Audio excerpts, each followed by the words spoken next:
আজি ভিডিঅ'টোত মই আপোনালোকক কেইটামান ফটোগ্ৰাফি নতুন টিক্স আৰু টেকনিক শিকাম। এইটো মোবাইল ফটোগ্ৰাফি আছিলে, মোবাইল ফটোগ্ৰাফি কেইটামান টিক্স আৰু টেকনিক শিকাম, যিকেইটাৰ সহায়ত আপোনালোকে ভাল ফটো, ফোনৰ সহায়ত আপোনাৰ ভাল ফটো তুলিব পাৰিব। আশা কৰিছোঁ মোৰ আজি ফটোগ্ৰাফি টিক্স আৰু টেকনিক যেতিয়া মই ইমান এটা ভাল ফটোগ্ৰাফাৰ নহয়, যি হ'লেও মানে যিমানখিনি জানো ভিডিঅ'টো আপোনালোকৰ বাবে হেল্পফুল হ'ব বুলি আশা কৰিলোঁ। ব'লক ভিডিঅ'টো আৰম্ভ কৰোঁ।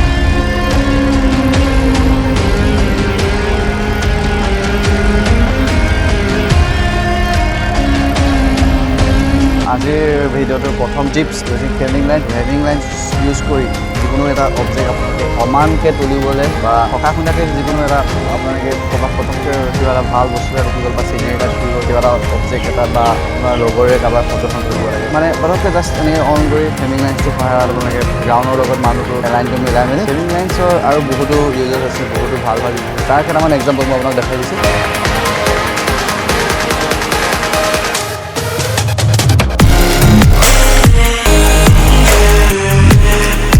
পইণ্ট নম্বৰ 2 আপোনাৰ মই আজি এনেকুৱা এটা টেকনিক শিকাম যিটো সহায়ত ভাল ৱাইড এংগেলৰ ফটো তুলিব পাৰিব, সেইটো আজি মই দেখাম।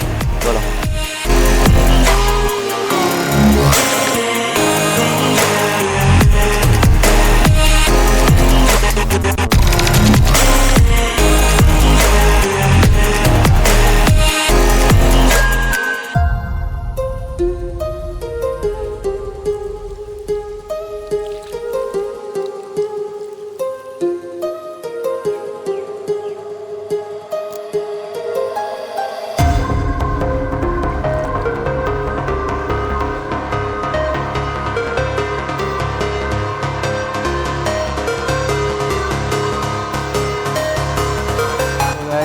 হাৰ্ড পইণ্টটো আপোনালোকে দেখিলে এতিয়া ফটোখন ক্লিক কৰিবৰ বাবে পানী ইউজ কৰিলোঁ, কিন্তু আপোনালোকে আৰু বেলেগ ৰিফ্লেক্ট হোৱা বস্তু ইউজ কৰিব পাৰে। আপোনালোকে আপোনাৰ বেলেগ এটা ফোন থৈও এনেকৈ ৰিফ্লেকশ্যনটো ইউজ কৰি ফটো তুলিব পাৰে। ছানছেট বা ছানৰাইজৰ ভিউটো তুলিবলৈ সেইদৰে তুলিবলৈ সেইদৰে ছানছেট ফটোগ্ৰাফি যিটো ষ্টাইলত কৰিলে ফটোখন বেছি ভাল হয়। এটা এক্সাম্পল মই আপোনাক দেখাই দিছোঁ,